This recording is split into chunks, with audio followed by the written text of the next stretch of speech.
call. I'm sure there's going to be quite a few Turkish dropshippers and e-commerce store owners looking forward to the follow-up. I think it's probably been about a year since the last call. Longer, yeah. So yeah, just to recap. So from our last call, it was going quite well. You was in partnership with your friend, and orders were quite steady. They weren't very high, but they were steady. They were consistent, and I believe you didn't get to the point of Q4 and scaling. So maybe you can kind of just take a step back and let us know what happened from our last call. Actually, all right. So like the Q4 of 2021 was very good for us, and we at the time we just started working with you and your warehouse, and thanks to the improvements in supply chain, we were able to scale even further. But then we had some problems. I don't know how many e-commerce owners were impacted from the Ukrainian crisis. Yes. But in the second week of February, our sales just stopped.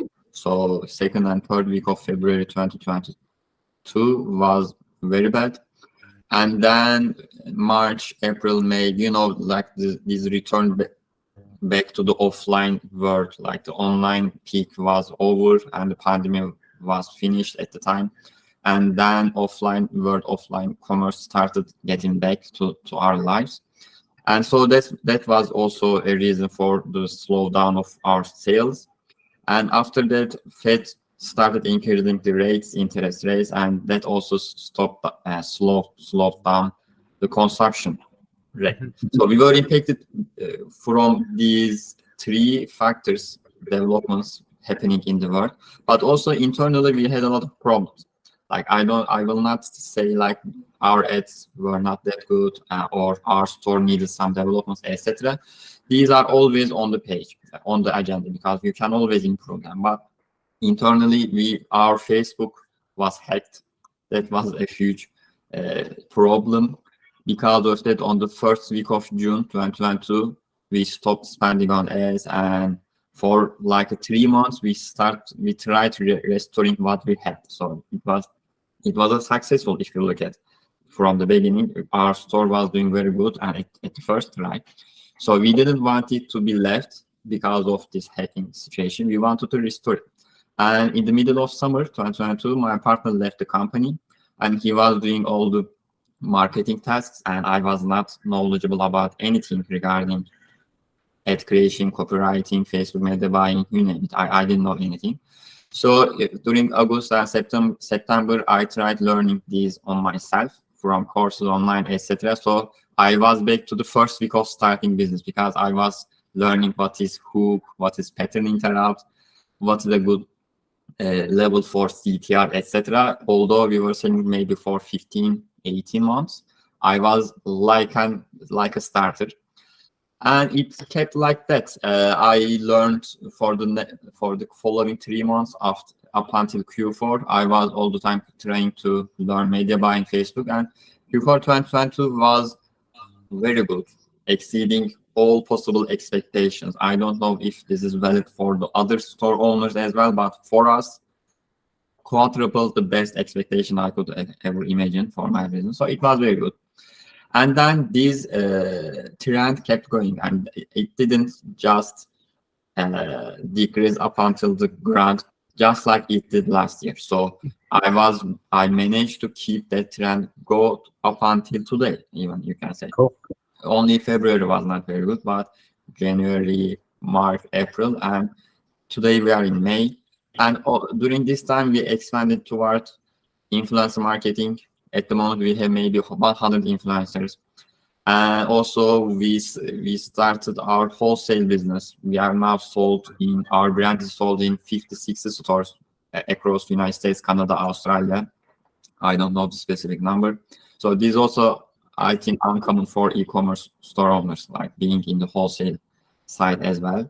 I'm not sure about that though.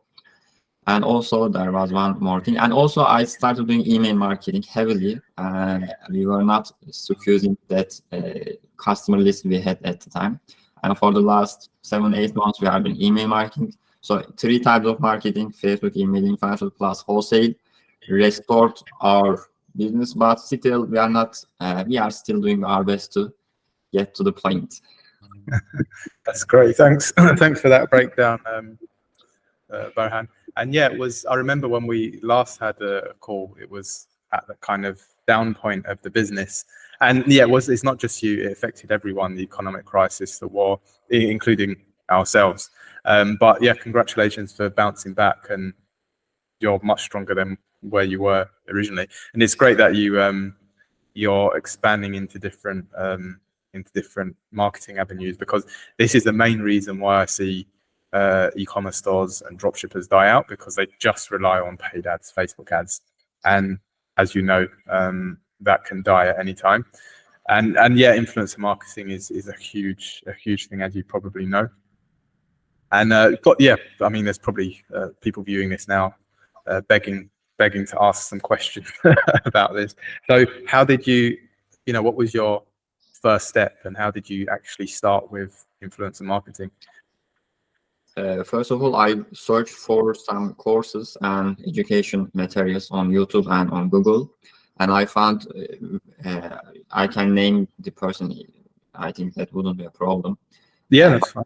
I should remember. Chan maybe. It was Greta. You know Greta, this famous woman from Australia. Oh Greta. Yes, I know. So she has a partner in doing that magazine called Founder. So Founders magazine called Founder. Yep. Founder Nathan Chan. This is the person. Okay. So I got this course and I followed his education, etc. And after that, I started with outreaching to the people, and I realized the product market fit is much stronger than I thought. So this feeling was not built in my mind when I was selling on Facebook, because I don't see the customers. I just received the, hey, where is my product? Hey, where is the tracking info, emails? So the only thing I was experiencing that was that frustration. Mm-hmm. Why are you like that? Why didn't you send the product in 2 days, 3 days, etc. But when I started working with influencers, I saw that the real person, when you think of influencer, you should think these are the real people at the hardcore of your business area, because they are attracting viewers from all parts of the world, and they are doing it for their living. So they are making a living out of their hobby or their support area, etc. So if they like your product, it says a lot. I mean, it means a lot for you. And I don't know which kind of what benefit was bigger for me when I started influencer marketing. Was it revenue, or was it the confidence I got from the influencers regarding with market product fit?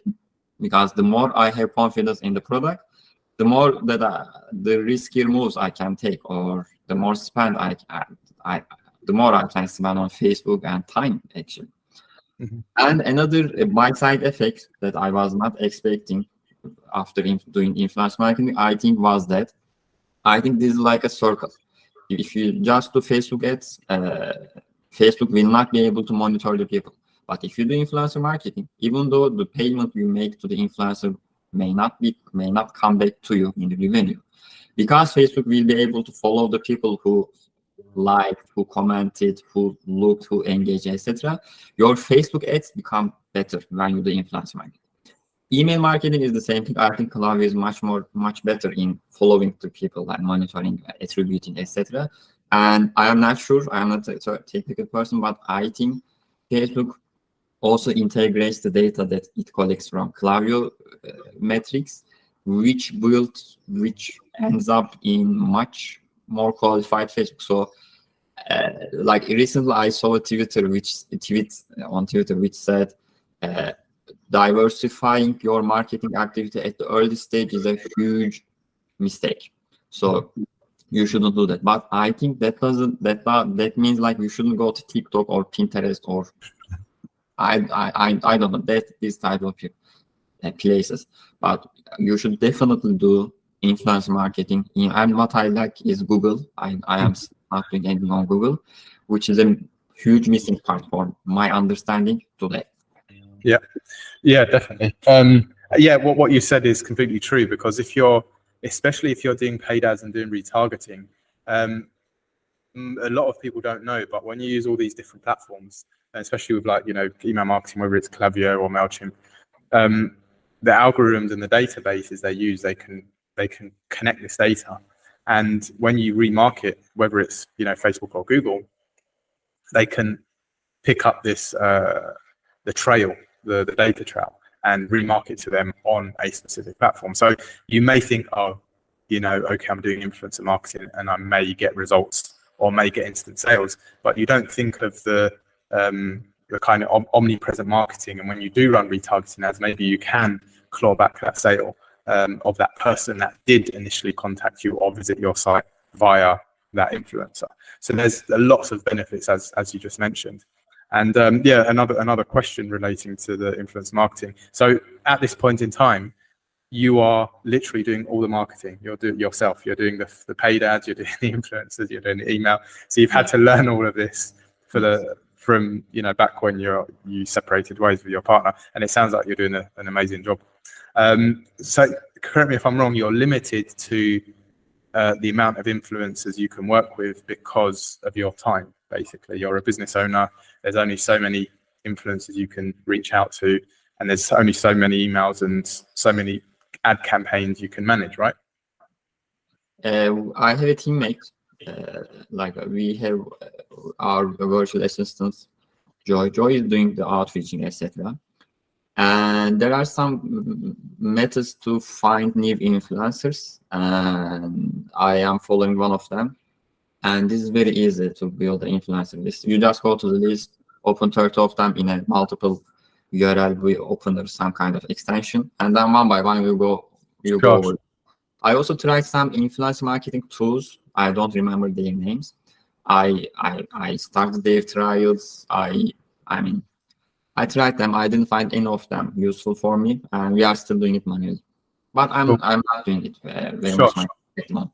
We have, funnily you should mention this, because we've actually built a tool, an influencer outreach tool, and we've done it in the past, but only recently have we actually automated the process where this service is to our clients. We haven't kind of advertised it anywhere else. I didn't know that. Say again? I didn't know that. Yeah, not many people do. But we won't advertise it until it's fully tested and it actually has results. But what it essentially does is does like a bulk outreach to influencers in your market based on keywords. So for example, if you're in a particular niche that is sub niche, and you use those keywords, it will literally pull back, get a lot of data, so the contact details, the email, the channel name, depending on which platform.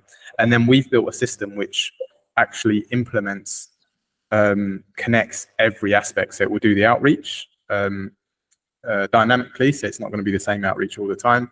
It's going to include like a form which the influencer can automatically submit an order, and without going to Shopify, it will create the order. It will track the whole order process. Once it arrives, it will trigger another email to the influencer to say, here's your unique URL, here's your coupon code. And then it literally just tracks the process from start to finish. Okay. And that's what we've basically worked on to automate the whole process. And we're trying to roll it out so that it's compatible with any brand, any store, as long as it's Shopify based. And then all that needs to be done is it to be plugged into your email client, so whether that's Klaviyo or MailChimp. And from there, that's where you have the ability to monitor the metrics. So this also plugs into, you're going to have an affiliate referral app for your Shopify store. So it integrates all the different platforms. And we also offer the management of it. So when influencers email back and templates can't deal with it, we basically provide you with a VA. They will reply to those emails and try and collaborate, get the collaboration going. But I'll stop there. That's a story for another day. If you're interested, we can discuss it. There's a lot of manual job. But the point is that like they say doing like outreach number should be at least 100 a day. So I am not still doing that because Instagram also has some limits. Like you can't spend thousands of dollars in the one day on Facebook. This is the same. You can't outreach to 100 people a day on the first day on Instagram. So I am still not doing that kind of high numbers. If I were doing that, maybe I would need more like a tool that you mentioned. But in the early days, I was doing all the conversation myself, and it was all building this confidence about I was enjoying these conversations a lot with the influencers because they are very sincere in whatever they are doing. And this field, I am very far away from the field that I am selling the product to. So you know the business. I mean, you know what my niche. I don't have any relationship with that field of my business. But I was enjoying a lot of this. I knew many of them. We became friends, etc. But now, probably in a couple of months, I will need a tool because this is like a total manual, and it's a lot of tasks. Yeah. Yes. I mean. For sure, definitely. Yeah, that's great. So with your current, I mean, the plan is quite clear what you plan to do. But in terms of your, so because obviously the viewers don't know this, you utilize I think most of your orders are from the US, is that correct? Yes. And you have a US 3PL, which you send all your US and Canadian orders, or just US? US and Canadian orders are fulfilled from this 3PL. Yeah, and then everything else is shipped from China for the other countries directly. Yeah, your warehouse is fulfilling the rest. Yeah. The countries, I know. Sure. And what you're hoping to do is expand the other countries, depending on if you can, for example, scale in the UK, you would do the same thing, 3PL in the UK, and distribute it that way. Can you repeat your question? Yeah. So what you're doing in the US, you want to try and do the same for other countries. So if you are able to get lots of order volume, high sales in, let's say, the UK, you would then want to get a 3PL in the UK and send stock there and send orders via the UK warehouse. Definitely. I mean, I am going one by one in my development. I am going one by one. At the moment, I am improving the marketing. So I don't do market expansion. So I don't. This is not my topic at the moment. Or I don't develop the product because I developed it a lot. At the moment, I'm not doing it. I'm going one by one. At the moment, I am doing improvement for Facebook ads. Sure. But in my agenda, of course, there is this topic like adding new countries and expanding towards new 3PLs in these countries, like United Kingdom. We are very successful in Australia and New Zealand. I don't know why. New Zealand has 5-6 million people population, and we are doing very good there. But United Kingdom, the language is the same. People are maybe familiar, 80 million people there, and we are not selling in United Kingdom. I don't know why. So just think about it: 300 million United States, 20 Australia, 5 to 6 New Zealand, Canada maybe 40, 80 million people are waiting there in United Kingdom for me to sell things. Yeah. So, that is also on the agenda, but probably it's not in the short term. It's not going to happen short term. It's quite strange because your product should appeal to a large portion of the UK market, especially the older generation. Definitely. And it's strange how it doesn't stick. But as you say, one step at a time, maybe you will be able to get good results in that market. But these things it's not as straightforward as running different angles on ads, and maybe it's nothing to do with the algorithm. It could be a cultural issue or a seasonal issue. But I'm no marketing expert, so fingers crossed you can get good results in that market at a later date. So I mean, I don't think I have any other questions, or I can't at least think of any that our viewers would want to ask. Maybe when I post this, they can leave comments below. But I don't know if you've got any questions you wanted to ask me, Burhan, while I'm here, whether that's related to your brand or the service you're receiving or anything else. You can fire it away. Well, not at the moment, maybe. Okay, cool. All right, well, I mean, if there aren't any other questions, as always, it was a pleasure speaking with you, Burhan, and I wish you the best of success and keep working hard. Don't work yourself to death. Look after your health. That's the most important. Definitely. And yeah, fingers crossed, and we'll speak soon. Hope the same. Thank you so much. Okay, take care, Burhan. Take care. See you.